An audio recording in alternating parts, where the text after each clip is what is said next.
Welcome to புது யுகம் பெண்கள் சாய்ஸ். இன்னைக்கு மறுபடியும் ஒரு ஜும்பா செக்மெண்ட்ல உங்க எல்லாரையும் சந்திக்கிறது எனக்கு ரொம்ப ரொம்ப சந்தோஷமா இருக்கு. ஏற்கனவே நீங்க நிறைய ஜும்பா சாங்ஸ் பார்த்திருப்பீங்க. இன்னைக்கு இன்னொரு வித்தியாசமான சாங். இது ஜும்பா கிடையாதுங்க, இட்ஸ் அ டான்ஸ் ஃபிட்னஸ். இது என்னன்னு பாத்தீங்கன்னா ஜுக்னி ஜி அப்படின்ற ஒரு song. Before we going to the song, நான் உங்களுக்கு ஒரு சின்ன டிப் சொல்லணும்னு நான் நினைக்கிறேன். நீங்க பாத்தீங்கன்னா நிறைய பேர் ஜும்பா எதுக்கு பண்ணணும், இல்லைன்னா டான்ஸ் எதுக்கு பண்ணணும் அப்படின்னு கேட்பாங்க. Dance it's not just for fitness and it's not just for endurance, flexibility, அது மட்டும் கிடையாதுங்க. It's very important for general bone health. Bones அப்படின்னு பார்த்தீங்கன்னா நம்ம எல்லாருக்குமே வைட்டமின் டி டெஃபிஷியன்சின்றது it's very very common.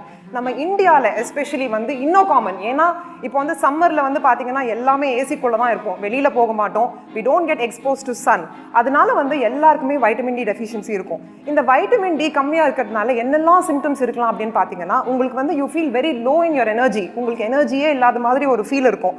Tiredness it's one of the symptoms. எல்லாருக்குமே bone pain வராது வைட்டமின் டி டெஃபிஷியன்சி இருக்கிறதுனால. நிறைய பேருக்கு ஒரு எனர்ஜி இல்லாத மாதிரி, ஒரு டயர்டு ஃபீலிங் அந்த மாதிரி எல்லாமே இருக்கும். அந்த மாதிரி உங்களுக்கு இருந்துச்சுன்னா நீங்கள் கண்டிப்பாக ஜும்பா பண்ண மாட்டீங்க, எந்த டான்ஸும் பண்ண மாட்டீங்க. பிகாஸ் எனக்கு ஆல்ரெடி டயர்டாக இருக்குது, எனக்கு எனர்ஜி இல்லை அப்படின்னு நினைப்பீங்க. ஸோ உங்களுக்கு அந்த மாதிரி ஒரு சிம்டம் இருக்குன்னா கண்டிப்பாக கெட் எக்ஸ்போஸ் டு சன்லைட். ஒரு வேளை சன்லைட் உங்களுக்கு எக்ஸ்போஸ் பண்ண முடியல அப்படின்னு நினச்சிங்கன்னா you can take vitamin D supplements. அந்த வைட்டமின் டி சப்ளிமெண்ட்ஸ் எடுக்கிறதுக்கு முன்னாடி ஒரு சின்னதாக ஒரு பிளட் டெஸ்ட் பண்ணணுங்க. அதில் வைட்டமின் டி லெவல்ஸ் எவ்வளோ இருக்குன்னு நம்ம கண்டுபிடிச்சி தெரிஞ்சுக்கலாம். வைட்டமின் டி டெஃபிஷியன்சி இருந்துச்சுன்னா நீங்கள் கண்டிப்பாக அந்த வைட்டமின் டி டேப்லெட்ஸில் உங்கள் போன்ஸை மறுபடியும் ஸ்ட்ராங் பண்ணலாம். அடுத்தது இப்போ நம்ம ஜும்பாக்குள்ள போயிடலாம். It's actually not Zumba fitness, it is a dance fitness today.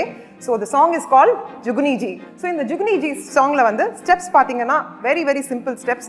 First step to your right 1 and 2. Again to your right 1 and 2. அடுத்த ஸ்டெப் பார்த்தீங்கன்னா hand, right hand on your head, left ஹேண்டோட leg மூமெண்ட்டோட you're just doing this move. இந்த மாதிரி 4 times to your right side and 4 times to your left side. So இதுதான் பேசிக்கான step. அதுக்கு அடுத்த ஸ்டெப் என்னன்னு பார்த்தீங்கன்னா 1 2 3 4. இந்த ஸ்டெப்ஸ் எல்லாம் எதுக்காக இம்பார்ட்டன்ட்னு பார்த்தீங்கன்னா whenever you do this, இந்த மாதிரி பண்ணும்போது உங்கள் லெக்ல இருக்கிற மசில்ஸ் எல்லாம் ஸ்ட்ராங் ஆகும். So this is very very important. You have to do this and to your left and this movement. Next என்ன பண்ண போறோம்ன்றது இந்த சாங் பார்த்து நீங்கள் தெரிஞ்சுக்கோங்க.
இன்னைக்கு வந்து ஜுக்னி ஜி சாங் பார்த்து நீங்க ரொம்ப என்ஜாய் பண்ணிருப்பீங்கன்னு நான் நினைக்கிறேன். அடுத்த ஜும்பா செக்மெண்ட்ல மறுபடியும் சந்திக்கிறோம். Thank you so much. Bye from all of us.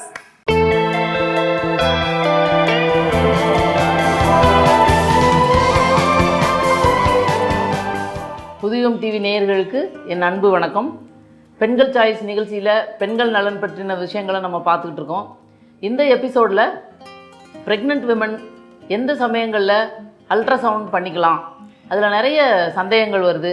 நிறைய விமன் வந்து ஓபிடிக்கு வரும்பொழுது டாக்டர் அடிக்கடி ஸ்கேன் பண்ணுறாங்களே, அது குழந்தைய பாதிக்குமா அப்படியெல்லாம் நிறைய கேட்குறாங்க.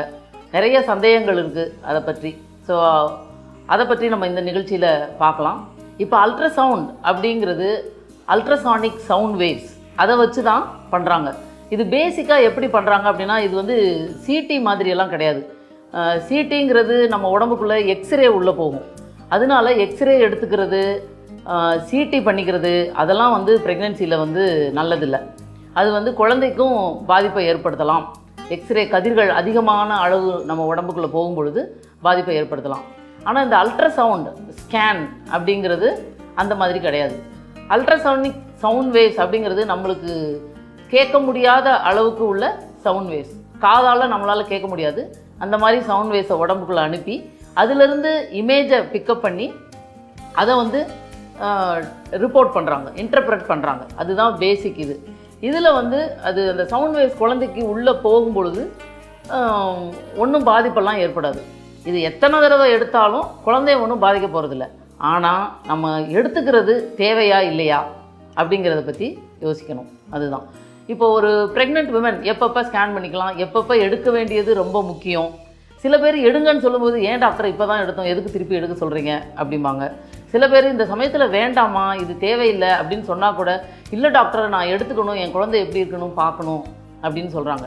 ஸோ ஒவ்வொருத்தரும் ஒவ்வொரு விதமாக நினைக்கிறாங்க, ஒவ்வொரு விதமாக அது அவங்களுக்கு தேவைப்படுது.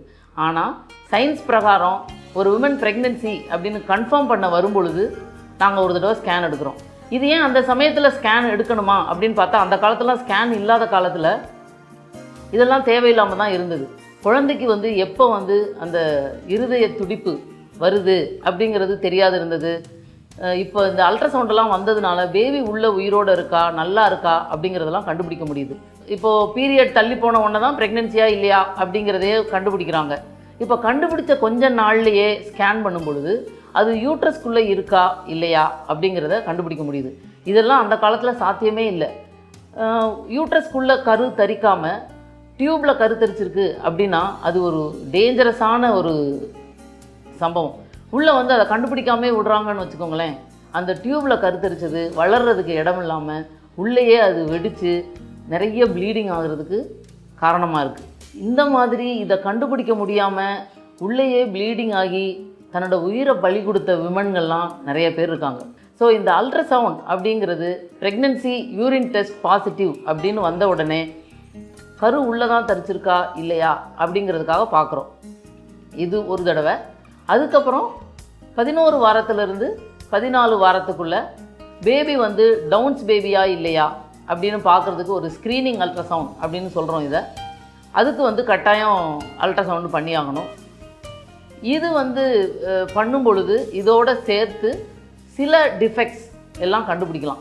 அப்போ கேட்குறாங்க, இது ஏன் எல்லாத்தையும் உங்களால் கண்டுபிடிக்க முடியல, பேபி வந்து நல்லா இருக்கா இல்லையா, ஆர்கன் டிஃபெக்ட் இருக்கா இல்லையா, ஏன் அப்படின்னு கண்டுபிடிக்க முடியல அப்படின்னா, 20-22 வாரத்தில் தான், 20-22 வாரம் ப்ரெக்னென்சி ஆகும் பொழுது தான் ஆர்கனே கம்ப்ளீட் ஆகும். ஸோ ஆர்கனே உருவாகாமல் நம்ம எப்படி கண்டுபிடிக்க முடியும்? அதனால 11 வாரத்துலேருந்து 14 வாரத்தில் பண்ணுற அல்ட்ராசவுண்ட் ஒரு டார்கெட் ஓரியன்ட் அல்ட்ராசவுண்ட், அவ்வளோதான். அது வந்து பண்ணுறது டவுன்ஸ் பேபி இருக்கா இல்லையா அப்படிங்கிறத மட்டும்தான் பார்ப்பாங்க. அதில் சில ஃபீச்சர்ஸ் பார்ப்பாங்க. நியூக்கல் டிரான்ஸ்லூசன்சி அப்படின்னு சொல்கிறோம், என்டி ஸ்கேன் அப்படின்னு சொல்கிறோம். அப்புறம் நேசல் போன் அதை பார்ப்பாங்க. அதில் ஆசிஃபிகேஷன் அப்படிங்கிறது வந்து பார்க்குறாங்க. இன்னும் சில ஃபீச்சர்ஸ், டக்டஸ் வினோசஸ் அப்படின்னு சொல்லிட்டு ஹார்ட் பக்கத்தில் ஒரு சின்ன வெசல் இருக்குது, அதுக்குள்ளே போகிற பிளட் ஃப்ளோ. ஸோ இதெல்லாம் பார்க்குறாங்க. இதெல்லாம் பார்த்தாங்கன்னா அது டவுன்ஸ் பேபியோட சில ஃபீச்சர்ஸ் அது. ஸோ அதெல்லாம் நார்மலாக இருக்குது அப்படின்னா பேபி நல்லா இருக்குது அப்படின்னு அர்த்தம். ஸோ இந்த சமயத்தில் ஸ்கேன் பண்ணிக்கிறது முக்கியம். அடுத்து எப்போ ஸ்கேன் பண்ணலாம் இப்போ 11 வாரத்துலேருந்து 14 வாரத்துக்குள்ளே பண்ணியாச்சு. பேபி ஹார்ட் பீட் நல்லா இருக்குது அப்படிங்கிறது நம்ம முன்னாடியேவும் ஸ்கேன் பண்ணி கண்டுபிடிச்சாச்சு. அதுக்கு அப்புறம் 20 வாரத்தில் அல்லது 22 வாரத்தில் ஸ்கேன் பண்ணால் போதும். இந்த ஸ்கேனும் முக்கியம். ஆக்சுவலாக முதல் 3 ஸ்கேன் ப்ரெக்னென்சி கன்ஃபார்ம் ஆனவுடனே பண்ணுற ஸ்கேனு, அப்புறம் 11 வாரத்துலேருந்து 14 வாரத்துக்குள்ளே பண்ணுற ஸ்கேனு, அப்புறம் 20லேருந்து 22 வாரத்துக்குள்ளே பண்ணுற ஸ்கேன். இப்போ இது மட்டும்தான் ரொம்ப முக்கியம். இப்போ வேர்ல்டு ஹெல்த் ஆர்கனைசேஷனே என்ன சொல்லுது அப்படின்னா, இந்த 3 வாரத்தில் பண்ணுற ஸ்கேன் மட்டும்தான் முக்கியம். அதுக்கப்புறம் இன்னொரு ஸ்கேனும் நாங்கள் பண்ணுறோம். எங்கள் டிபார்ட்மெண்ட்டில் வந்துட்டு இன்டர்வல் ஸ்கேன் அப்படிங்கிறது ஒரு ரொட்டீனாகவே பண்ணுறோம். அது ஏன்னா அந்த சமயத்தில் நம்ம ஸ்கேன் பண்ணும்போது குழந்தையுடைய வளர்ச்சி எவ்வளவு இருக்குது அப்படிங்கிறத நம்ம கணக்கு பண்ண முடியுது. நார்மலாக வளருதா, இல்லை பேபி ரொம்ப பெருசாக இருக்கா, இல்லை பேபி ரொம்ப சின்னதாக இருக்கா அப்படின்னு கண்டுபிடிக்க முடியுது. பேபி நார்மல் க்ரோத் இருக்குது அப்படின்னா அதுக்கப்புறம் எந்த ஸ்கேனும் தேவையே இல்லை. சில டாக்டர்ஸ் என்ன பண்ணுறாங்க, ஒவ்வொரு விசிட்லேயும் போய் ஸ்கேன் எடுக்கிறாங்க. பட் அதெல்லாம் தேவையில்லாதது. அப்புறம் இதில் முக்கியமானது ஒன்று என்னென்னா, இப்போ ஸ்கேன் பார்க்குறோம் அப்படின்னா எல்லா டிஃபெக்டையும் நம்ம வந்து கண்டுபிடிக்கவே முடியாது. எல்லோரும் நினச்சிக்கிறாங்க ஸ்கேன் பண்ணுறாங்க எல்லாத்தையும் கண்டுபிடிக்கலாம் அப்படின்னு. பட் அந்த மாதிரி இல்லை. சயின்ஸ் வந்து சில இதை தான் நம்மளுக்கு வந்து சொல்லியிருக்கு. இப்போது அல்ட்ராசானிக் சவுண்ட் வேவ்ஸ் உள்ளே போய் அதிலிருந்து வர்ற ரேஸை பிக்கப் பண்ணி இமேஜ் ஃபார்ம் பண்ணுது. அது அந்த இமேஜை வச்சு தான் இன்டர்பிரட் பண்ணுறாங்க ரிசல்ட்ஸ் எல்லாம். ஸோ இந்த இமேஜை ரீட் பண்ணுறவங்க எக்ஸ்பர்ட்டாக இருக்க வேண்டியது ரொம்ப ரொம்ப முக்கியம். அப்படி இல்லைன்னா பேபிக்கு ஒரு டிஃபெக்ட் ஏற்பட்டிருந்தா கூட அதை கண்டுபிடிக்க முடியாமல் போகலாம்.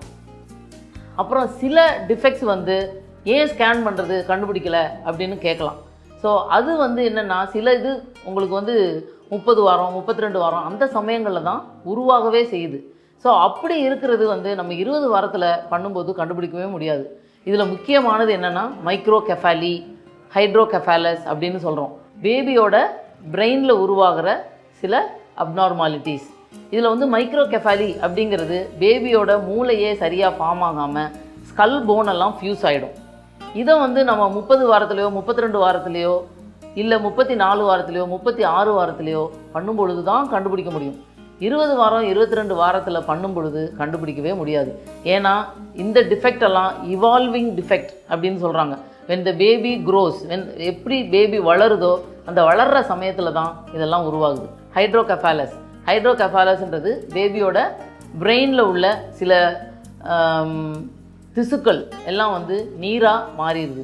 உள்ள நீர் வந்து அதிகம் ஆகி பேபிக்கு வந்து தலை வந்து ரொம்ப பெருசாகிடுது. ஸோ இந்த மாதிரி டிஃபெக்ட்ஸ் எல்லாம் நம்ம அல்ட்ராசவுண்டில் லேட்டாக பண்ணும்போது தான் கண்டுபிடிக்க முடியும். ஸோ நம்ம எப்பப்போ அல்ட்ராசவுண்ட் பண்ணலாம் அப்படின்னா, முதல் சில வாரங்களில் 11 வாரத்துலேருந்து 14 வாரத்தில், அப்புறம் 20லேருந்து 22 வாரத்தில். இந்த மாதிரி இதை தான் முக்கியமாக தேவைப்படுது. மற்ற சமயங்களில் அது வந்து ஆப்ஷனலாக தான் கருதப்படுது. இப்போ இந்த எபிசோடில் அல்ட்ராசவுண்ட் பற்றின சில சந்தேகங்கள்லாம் உங்களுக்கு போயிருக்குன்னு நினைக்கிறேன். ஒவ்வொரு விசிட்லையும் அல்ட்ராசவுண்ட் பண்ணணும் அப்படிங்கிறது அவசியம் இல்லை. பேபியோட டிஃபெக்ட் இருக்கா இல்லையா அப்படிங்கிறது பார்க்குறதுக்கு மட்டும்தான் முக்கியமாக அல்ட்ராசவுண்ட் தேவையாக இருக்குது. ஸோ இதை பற்றின சந்தேகங்கள் ஏதாவது இருந்ததுன்னா inboxpengalchoice@gmail.com எழுதுங்க. உங்களுடைய சந்தேகங்களை நிவர்த்தி செய்கிறதுக்கு நாங்கள் தயாராக இருக்கோம். வணக்கம்.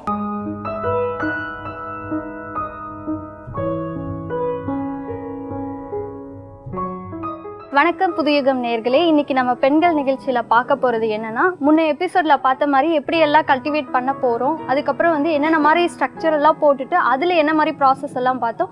இப்போ வந்து என்ன மாதிரி காய்கறி வகைகளில் நம்ம பாலியோஸ்குள்ளே கல்டிவேட் பண்ணலான்றதை பற்றி பார்க்க போகிறோம். வெள்ளரிக்காய் கல்டிவேஷன் எப்படி பண்ண போகிறோன்றதை பற்றி இன்னைக்கு பார்க்க போகிறோம். இப்போ இந்த வெள்ளரிக்காய் எடுத்துக்கிட்டிங்கன்னா 90லேருந்து 120 நாள் வரையும் நம்ம வந்து பாலியோஸ்குள்ளே வளர்க்கலாம். இப்போ நார்மலாக ஓப்பன் கல்டிவேஷன்லாம் பார்த்தீங்கன்னா 90 நாள் வரையும் தான் வளர்க்க முடியும். அதுவே வந்து பாலியோஸ்குள்ளே பார்த்தோன்னா 120லேருந்து 125 நாள் வரையும் நம்ம வளர்க்கலாம். இப்போ நம்ம பேக்ஸ்குள்ளே வந்து 1 இன்ச்சில் நம்ம விதை நடவு பண்ண நாள்லேருந்து 120வது நாள் வரையும் ரொம்ப ஒரு குழந்தைய பார்த்துக்கிற மாதிரி நம்ம பார்த்துக்கணும். இப்போ பாலியோஸ்குள்ளே நம்ம போடுறதுனால நம்ம எதுக்காக இதில் போடுறோனாலே நமக்கு ஈல்டு வந்து அதிகமாக வரும். நம்ம நினச்ச மாதிரி வந்து ஈல்டு வந்ததுன்னா நம்ம கல்டிவேஷனில் கிடைக்கக்கூடிய அந்த ஈல்டு வச்சு தான் எப்படி காஸ்ட் பெனிஃபிட்டாக வந்து கிடைக்க போகுது. இப்போ நம்ம பார்த்தோம்னா இந்த கிராப் எடுத்துக்கிட்டோம்னா நமக்கு வந்து 1லிருந்து 15வது நாள் வரையும் வாட்டரிங் மட்டும்தான் கொடுக்க போகிறோம். கொடுக்குறப்ப ஒரு நாளைக்கு நமக்கு 180 ml வந்து போதுமானது தண்ணி ட்ரிப்பில் கொடுக்குறப்ப. அதனால தான் நமக்கு பெனிஃபிட். ஏன்னா வந்து இந்த காயற்பத்தி யூஸ் பண்ணுறப்ப இதுக்கு வந்து வாட்டர் ஹோல்டிங் கெப்பாசிட்டி அதிகம். நம்ம ஒரு டைம் கொடுக்குறது வந்து மதிய வரையும் வச்சுருக்கோம். அதே மாதிரி மதியம் டே டைம்ன்றதுனால ஹீட் அதிகமாக இருந்ததுன்னா அப்போ வந்து ஒரு 50 ml கொடுத்தோன்னா அதுக்கப்புறமா ஈவினிங் ஒரு டைம் கொடுத்தோன்னா நமக்கு போதுமானதாக இருக்கும்.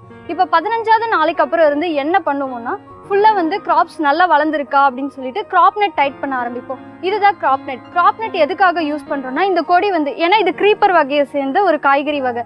இதை வந்து ஏற்றி விடுறதுக்கு இதுதான் பக்காவான மெட்டீரியல். இந்த மெட்டீரியல் யூஸ் பண்ணுறப்ப நமக்கு ஏற்ற மாதிரி இப்போ நம்ம ஒரு பெட்டில் வந்து ரைட் அண்ட் லெஃப்ட் சைடுன்னு சொல்லிட்டு பேக் அரேஞ்ச் பண்ணுறோன்னா அந்த பேகுக்கு ஏற்ற மாதிரி பேகுக்கு ரைட் சைடும் அந்த பேகுக்கு லெஃப்ட் சைடும் வந்து கிராப் நெட் கட்டணும்னா நமக்கு ட்ரெலிசிங் பண்ணவும் பக்கவாக இருக்கும். கொடி சுத்தவும் சரி. அதுக்கப்புறம் வந்து அறுவடை டைமில் வந்து நம்ம காயை வந்து பிக் பண்ணுறப்ப இந்த இதுதான் ப்ராசஸாக கரெக்டாக இருக்கும். இப்போ நீங்கள் 15வது நாளைக்கு அப்புறம் இருந்து நம்ம வந்து ஏ சொல்யூஷன் பி சொல்யூஷன் சொல்லிட்டு ஃபெர்டிகேஷன் கொடுக்க ஆரம்பிப்போம் ட்ரிப் மூலியமாக கனெக்ட் பண்ணி.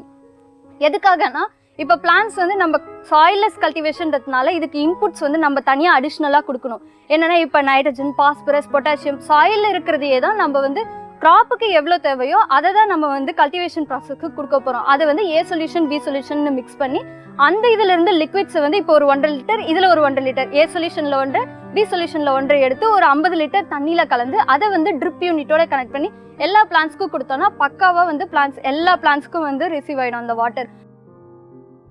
வெள்ளரிக்கால பூ பூக்கிற பருவம் பார்த்தோன்னா 25லேருந்து 30வது நாள்லேருந்து ஸ்டார்ட் ஆகும். இப்போ 25லேருந்து 30வது நாள் நமக்கு ஸ்டார்ட் ஆச்சுன்னா 45வது நாள்லேருந்தே நமக்கு முதல் அறுவடை வந்துடும். முதல் அறுவடை வரப்போ நமக்கு வந்து ஒரு காயோட தரம் பார்த்தோன்னா ஒரு 130லேருந்து 150 கிராம் இருக்க காய் தரம் தான் நமக்கு மார்க்கெட்டில் வந்து ஏ கிரேட் போடக்கூட காய். அந்த மாதிரி காய் நம்ம சேல்ஸ் பண்ணுறப்ப ஒரு கேஜி வந்து 25லேருந்து 30 ரூபா பக்கம் வரையும் போகும். வெள்ளரிக்காய் இப்போ சம்மர் சீசன்றதுனால 35லேருந்து 40 ரூபா வரையும் கூட போகும். இப்போ வெள்ளரிக்காய் எடுத்துக்கிட்டோன்னா நமக்கு 45வது நாளைக்கு அப்புறம் இருந்து பார்த்தோன்னா ஒரு நாளைக்கு நமக்கு வந்து 2லிருந்து 2.5 டன் பக்கம் வரையும் பாலியோஸில் நம்மளால் வந்து ஈல்டு எடுக்க முடியும். அதே ப்ராசஸ் நமக்கு கண்டினியூஸாக 120 டேஸ் வரையும் ரன் ஆகிட்டே இருந்ததுன்னா அதில் வந்து நமக்கு ஒரு 50 to 60 டன்ஸ் பக்கம் வரையும் நம்ம பாலியோஸில் வந்து ஈல்டு எடுக்க முடியும். மார்க்கெட்லேயும் பார்த்தோன்னா அதுக்கு தகுந்த மாதிரி ரேட் வந்து 25லேருந்து 30 ரூபா வந்து மார்க்கெட் ப்ரைஸை பொறுத்து மாறிட்டே இருக்கும். அது தகுந்த மாதிரி நம்ம காயோட தரம் வந்து நல்லா கொடுத்தோன்னா நமக்கு ரேட் வந்து எப்பயுமே அதிகமாக வரும். பாலியோஸில் கல்டிவேட் பண்ணுறதுனால நமக்கு வந்து வெளியில் கல்டிவேட் பண்ணுறதை விட பாலியோஸில் கல்டிவேட் பண்ணுறப்ப நல்ல வந்து க்ரீனிஷாக எவ்வளோ வந்து 130 to 150 கிராம் எல்லா காயும் வந்து நம்மளால் 130 to 150 இருக்கா அப்படின்னு சொல்லிட்டு மெஷர் பண்ணி பார்த்து பேக் பண்ண முடியாது. ஒரு காயை எடுத்துக்கிட்டோன்னா இப்போ 130லேருந்து 150 கிராம் இருக்குன்னா 10 சென்டிமீட்டர் ஹைட்டு தான் இருக்கும். அதோட லென்த்து வந்து பார்த்தோன்னா 10லேருந்து ஒரு 13 சென்டிமீட்டர் லென்த் இருக்கும். அந்த மாதிரி இருக்க காய் தரத்தை தான் வந்து நம்ம அறுவடை பண்ணி மார்க்கெட்டுக்கு சென்ட் பண்ணணும். இப்போ நீங்கள் இந்த கிராப் எடுத்துக்கிட்டிங்கன்னா இப்போ பாலியோஸில் போட்டால் டிசீஸே வராதா இல்லை பெஸ்ட்டே வராதான்னு சொல்லிட்டு உங்களுக்கு டவுட் வரலாம். கண்டிப்பாக வரும். பயோஸ்ட்ரெஸ்னு ஒன்று வந்து கண்டிப்பாக எங்கே இருந்தாலும் வரும். டெம்பரேச்சர் அதிகமாகும். அப்படி அதிகமாகிறப்ப நம்ம வந்து மார்னிங் ஆர் ஈவினிங் தான் வந்து ஃபாகர் யூஸ் பண்ணணும். நம்ம கொடுக்குறப்ப ஹீட்டை வந்து ரெடியூஸ் பண்ணும். அந்த அளவுக்கு வந்து ஹியூமிடிட்டியும் கொஞ்சம் வந்து இன்க்ரீஸ் ஆகும். அப்படி மாடரேட்டாக இதாகிறப்ப நமக்கு வந்து டிசீஸ் அக்கர் ஆகும். அப்படி டிசீஸ் அக்கர் ஆகிறப்ப என்ன கொடுக்கணும்னா இப்போ வந்து நம்ம ஃபார்ம் மேனேஜர்ஸ் அப்படி இல்லைன்னா வேறு ஏதாவது அலர்ட் பண்ணி யாரையாவது நம்ம வச்சுருக்கோன்னா அவருக்கு என்ன வேலை இருக்குன்னா ஃபுல்லாக வந்து டிசீஸ் இப்போ ஒரு பிளான்ட்டில் வந்து ஹெல்த்தாக தான் இருக்கா இல்லை ஹெல்த்தாக இல்லையா அப்படின்னு சொல்லிட்டு அவர் டெய்லியும் மெஷர் பண்ணுவார்.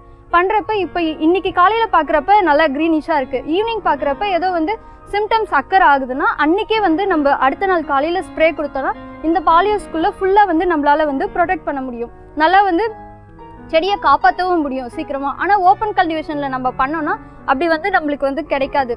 நம்ம என்னதான் ஸ்ப்ரே கொடுத்தாலும் பக்கத்து நிலத்தில் இருக்கிறவங்க ஸ்ப்ரே கொடுக்கறது அப்படி இல்லைன்னா அவங்க நிலத்தில் இருக்க பூச்சி இல்லை வேறு ஏதாவது ப்ராப்ளம் கூட நம்மளோட பிளான்ஸ்க்கு வந்து அக்கர் ஆகிட்டே இருக்கும். இந்த இதில் வந்து எந்த ஒரு பெஸ்ட்டாக இருந்தாலும் சரி டிசீஸாக இருந்தாலும் பார்த்தோன்னா நம்ம வந்து ஸ்ப்ரே கொடுத்தோன்னா ஓரளவுக்கு நம்ம கண்ட்ரோல் பண்ணிடலாம். நமக்கு வந்து நிறைய ப்ராப்ளம் எதனால் வரும்னா பூச்சினாலையும் டிசீஸ்னாலையும் தான். அதை ஓரளவுக்கு கண்ட்ரோல் பண்ணிட்டோம்னாலே நமக்கு வந்து நினச்ச மாதிரி ஈல்டு கிடைக்கும். இப்போ இந்த கிராப்பில் வந்து மேஜராக என்னென்ன மாதிரி டிசீஸ் வரும்னு பார்த்தீங்கன்னா powdery mildew, Downey mildew, mosaic, viral disease. Viral disease mostly பார்த்தோன்னா ஏஃபிட்ஸ்னால தான் ஸ்ப்ரெட் ஆகும். அது வந்து பெஸ்ட்டோட டிபார்ட்மெண்ட். இப்போ பெஸ்ட் எல்லாம் என்னென்ன இது நோய் வந்து பவுடரி மில்டியூ, டவுனி மில்டியூ அந்த மாதிரி நோய் வரும். அதே வந்து பெஸ்ட்னா இப்போ பூச்சியோட தொல்லை என்னென்ன மாதிரி இருக்குன்னா சாறு உறிஞ்சும் பூச்சின்னு சொல்லுவாங்க. சக்கிங் பெஸ்ட்டில் பார்த்தோன்னா ஏஃபிட்ஸு, ஒயிட் ஃப்ளைஸு அவங்களோட ப்ராப்ளம் தான் அதிகமாக இருக்கும். அதுக்கு தகுந்த மாதிரி இப்போ 1 ஏக்கருக்குன்னா நம்ம ஒரு 250 ml 300 ml அந்த மாதிரி ரேஞ்சில் வந்து ஒரு டேங்க் 10லேருந்து 15 டேங்க் 15 லிட்டர் இருக்கக்கூடிய டேங்க் வந்து நம்ம அதில் கலந்து ஒரு ஏக்கருக்கு வந்து 150 to 200 ml அந்த மாதிரி கலந்து நம்ம மிக்சிங் ஸ்ப்ரே கொடுத்தோம்னா பக்காவாக கண்ட்ரோல் ஆகும். இந்த வெள்ளரிக்காய் பார்த்தோன்னா 65 நாள் ஆன பிளான்ட்டு இன்னைக்கு பார்த்தோன்னா அறுவடை போயிட்டுருக்கு. அறுவடை போகிறப்ப என்ன மாதிரி காய்னா 130 to 150 கிராம் இருக்க காய் தரம் தான் மார்க்கெட்டுக்கு எடுத்துகிட்டு போகிறாங்க. நல்லா ஃப்ரெஷ்ஷான காய். இன்றைக்கி அறுவடை பண்ணது இந்த மாதிரி ஃப்ரெஷ்ஷாக நல்லா இருக்கும் குவாலிட்டியாக. இன்றைக்கி வந்து எபிசோடில் என்னென்ன மாதிரி கல்டிவேஷன் பண்ண போகிறோம், அதுக்கப்புறம் வந்து அதில் என்னென்ன மாதிரி ப்ராசஸ் எல்லாம் இன்க்ளூட் பண்ணோம், ஒரு க்ராப்பை வந்து ஸ்டார்டிங்லேருந்து எண்டிங் வரையும் என்ன மாதிரிலாம் கல்டிவேட் பண்ணுறன்றதை பற்றி பார்த்தோம். அடுத்த எபிசோடில் வந்து வேறு என்ன மாதிரி க்ராப்ஸ் எல்லாம் க்ரோ பண்ணலாம் அப்படின்றத பற்றி பார்க்கலாம்.